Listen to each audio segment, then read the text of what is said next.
নির্বাচন শেষ হতে হতে জিতেন চৌধুরীও জয়েন করতে পারে।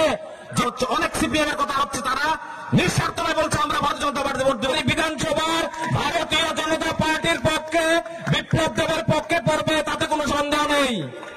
এবং আজকের এই জনসভা তা প্রমাণ করে এটা মার জায়গা।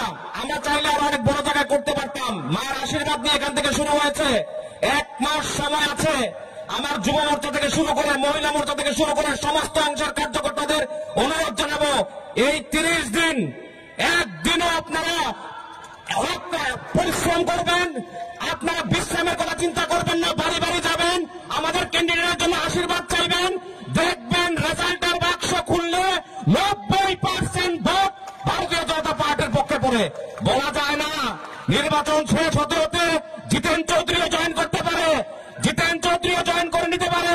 আপনারা দেখেছেন কিভাবে মোটা থেকে শুরু করে সমস্ত, মোদি ছাড়া গতি নেই, মোদি ছাড়া গতি নেই, সবাই বুঝতে পারছে। আর আমাদের এখানে যিনি ক্যান্ডিডেট হয়েছেন, ইনি ত্রিপুরা রাজ্যের জন্য অনেক কিছু করেছেন, এই অঞ্চলের জন্য করেছেন, এবং তার জন্য মানুষের আলাদা আবেগ আছে এবং মানুষ উদ্গ্রীব হয়ে আছে যে বিপ্লব দেবকে একটা ভোট কিভাবে দেওয়া যায়।